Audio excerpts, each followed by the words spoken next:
네, 안녕하세요. 스카이반 연합반을 맡고 있는 서수진 강사입니다.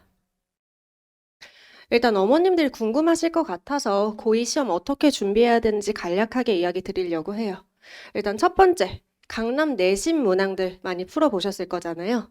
자, 이거는 조금 나뉘는 것 같아요. 중위권 친구인지 상위권 친구인지 최상위권 친구인지에 관해서 약간 풀이법이 좀 다르다라고 생각해 주면 좋을 것 같아요. 중위권 같은 친구들은 사실은 무엇이 먼저 돼야 되냐면 기본이 먼저 선행이 돼야 됩니다. 그렇지 않고서 어려운 문제만 푼다라고 해도 그게 아이 걸로 소화가 되기 힘들어요. 상위권 같은 친구들 같은 경우에는요, 강남 내신에 너무 몰두하지 않으셨으면 좋겠습니다. 이게 무슨 말이냐면 예전에 있는 기출 중에서 어려운 문제를 너무 그것만 풀다 보면은 거기에 몰두하는 성향이 있거든요. 그러지 마시고 최신 기출 위주로 공부하자라는 거예요.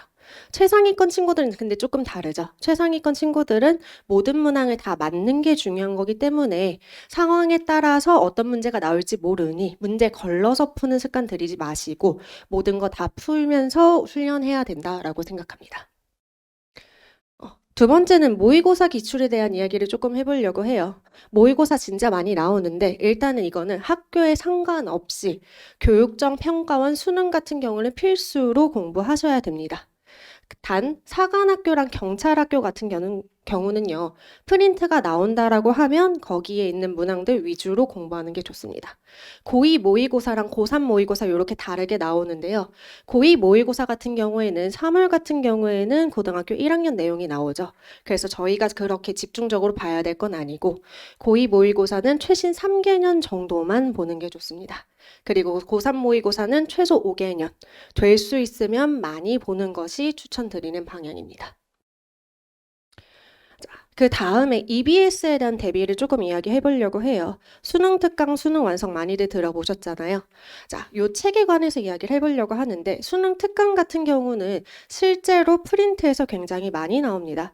학교에서 따로 프린트를 나눠준다라고 하면 수능 특강에서도 많이 나오고 수능 완성 또는 EBS 파이널 이렇게 많이 나오고 있어요. 그러니까 수능 특강 같은 경우에는 25학년도 그리고 올해 나오는 26학년도 거 대비해 주시는 게 좋고요. 수능 완성 같은 경우에 당연히 26학년도는 아직 나오지 않았습니다. 그렇기 때문에 25학년도 대비하면서 문제 푸는 게 중요해요.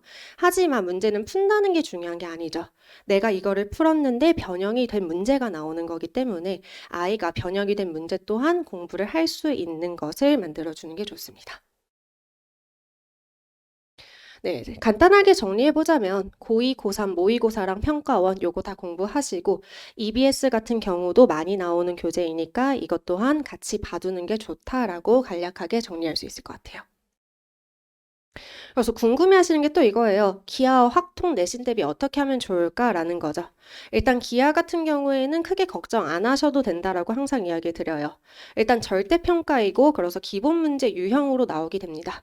그렇기 때문에 난이도 자체가 그렇게 크게 높지 않아요. 그렇기 때문에 학교 수업 열심히 듣고 만약 정불안하다면 뭐 1회 특강 그런 걸로 마무리하면 좋을 것 같습니다.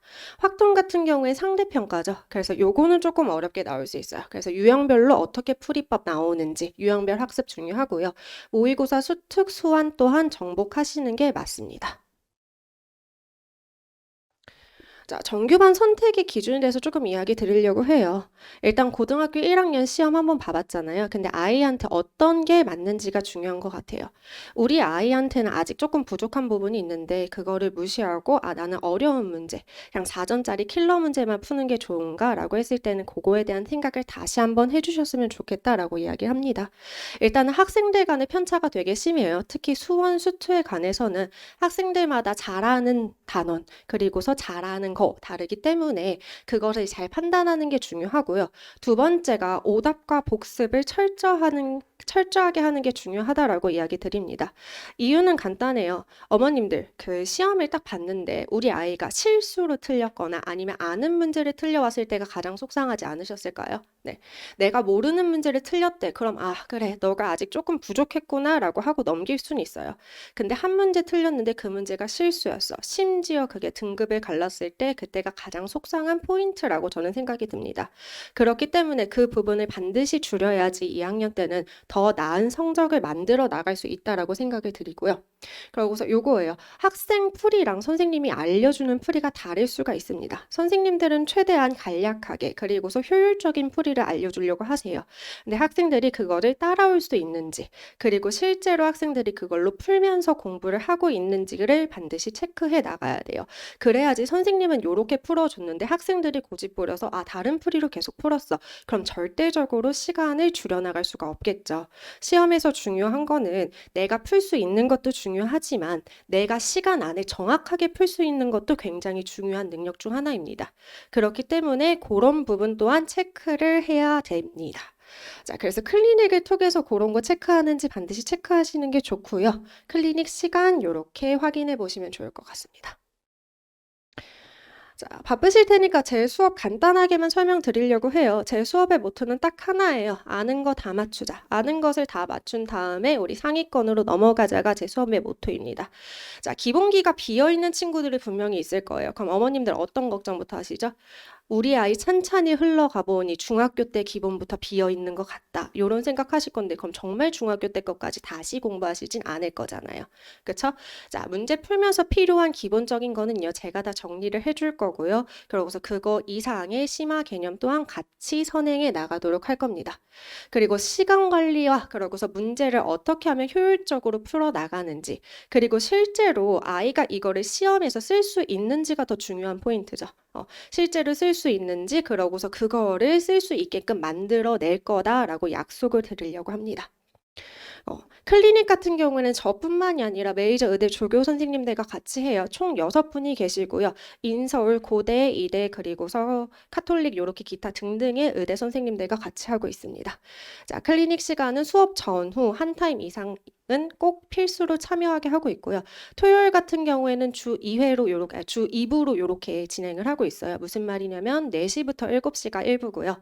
그리고서 7시부터 10시까지가 2부 요렇게 진행하니까 그 클리닉 시간 참고해 주시면 좋을 것 같습니다. 그럼 수업 컨텐츠에 대해서 간략하게 설명을 해드리도록 할게요. 일단 수업 교재는요. 모의고사 기반이고 그러고서 거기에 관한 변형 문제를 위주로 하고 있습니다. 자, 이거는 제가 개념을 항상 이렇게 써놔요. 써놓는 이유는 간단해요. 아이들한테 백날 첫날 내가 개념 노트 중요하다. 너네 이제 이거 수능 과목이니까 개념 노트 예쁘게 만들자라고 하면 어떻게 만들어요? 여학생 같은 경우 예쁘게 만든 친구들도 있지만 뭐 개발 세발 글씨체 날라다니면서 만드는 친구들도 있죠. 심지어 그게 관리가 잘 안 되는 친구들도 있습니다. 그렇기 때문에 항상 문제 유형 옆에는 이런 개념이 쓰였다. 실제로 이게 수원 개념이 아니더라도 중학교 또는 고등학교 1학년 때 나왔던 필요한 개념들이 있을 수 있잖아요. 근데 그 개념들이 학생들이 만약에 까먹었을 것 같다라는 경우에는 제가 다 이렇게 써서 책으로 배부하고 있습니다.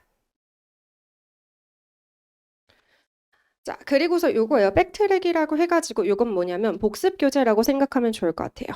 제 수업의 모토가 뭐라 그랬죠? 아는 거 다 맞추고 난 다음에 우리 상위권으로 진입하자였죠. 그쵸? 아는 걸 다 맞추려면 중요한 게 뭐냐면 우리가 학교별 수업을 다니던 아니면 어딜 다니던 내가 똑같은 문제를 풀었어. 근데 아이들은 어떻게 해요? 그거를 다시 한번 봤을 때 못 푸는 경향성이 있어요. 그럼 그거를 어떻게 만들어야 되면 내 것으로 만들어야 돼요. 선생님이 풀어서 아는 거 말고 내가 실제로 시험 시간에서 요거를 풀어 나갈 수 있는 능력이 있는지 그렇게 되려면 실제로 진짜 아는지를 체크하는 게 필요하거든요. 그래서 제가 낸 수업 교재 모든 문항들은 백트랙이라고 해서 변형 문제를 다 2개 이상씩 달고 있습니다. 이거를 아이들한테 과제로 풀리게 됐더니 그럼 아이가 진짜 수업 시간 이해했던 거와 이해하지 못했던 거 그냥 알고 넘어갔던 거에 대한 구분이 명확하게 생기게 되는 거죠. 실제로 요거 같은 경우에는 아이들이 성적을 많이 올려줬고요. 네. 자, 두 번째는 뭐 학교별 프린트, 부교재 변형 5회독 이상 진행을 할 거예요. 네, 당연히 몇 번 반복하는 게 중요하다라는 거 알고 있어요. 하지만 아이들이 반복만 하는지 아니면 실제로 반복을 했더니 내 것으로 만들었는지는 중요할 것 같아요. 그래서 요거에 관해서는 확실하게 제가 훈련시키도록 할 겁니다. 그래서 오답 노트 이렇게 당연히 할 거고요. 오답 노트 같은 경우에는 아이들한테 하라 그러면 잘 안 해요. 그래서 잘 안 쓰죠, 정확히 말해서. 왜냐면 일단 시간적으로도 부족해요. 고등학교 2학년 됐는데 할 것도 많은데 오답 노트까지 쓰라 그러니까 아이들이 안 하게 되는데요. 그래서 제가 따로 만들어 드립니다. 그래서 틀린 이유를 항상 적게 시켜요. 틀린 이유는 가지각색이에요. 사실 저는 계산 실수를 틀렸어요. 근데 계산 실수를 매년 하는 친구들도 있잖아요. 그럼 사실 저는 그게 실수가 아니라 실력이라고 생각을 하거든요. 네.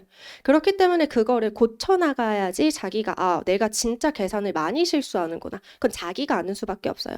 맨날 옆에서 너는 계산 실수 많이 하니까 이거 줄여라 해도 자기가 체감하지 않는 이상은 절대 줄여나갈 수 없는 영역이니까 이런 식으로 관리를 하다 보면 아이들 같은 경우에 아, 진짜 내가 계산 많이 해서 저 바본가 봐요. 막 이런 이야기가 나와요.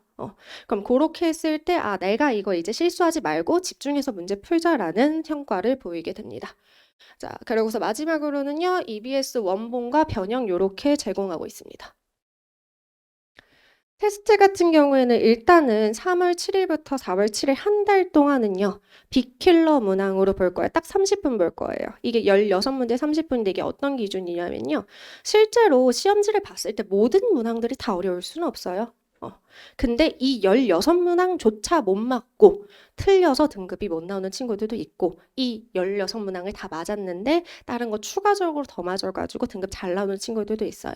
자, 이번 한 달 동안은 무엇을 연습시킬 거냐면요. 아는 문항 다 맞아. 실제로 여기서 아는 문항이라는 건요. 정말 실제 계산 문항 이런 건 아니겠죠, 당연히.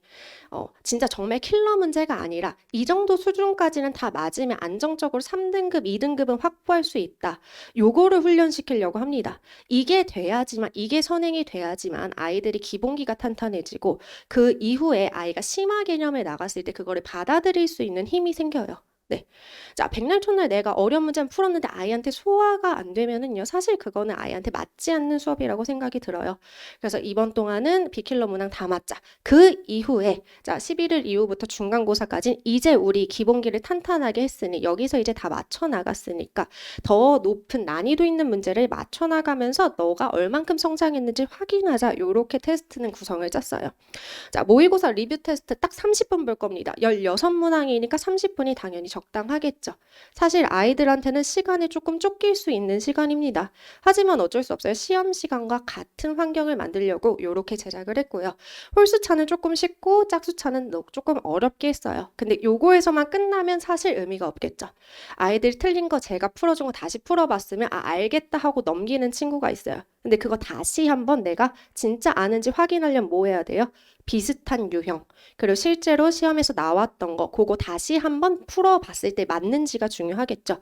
그렇기 때문에 리뷰 모의고사 2세트 이렇게 같이 나갈 겁니다. 이건 과제로 나갈 거예요.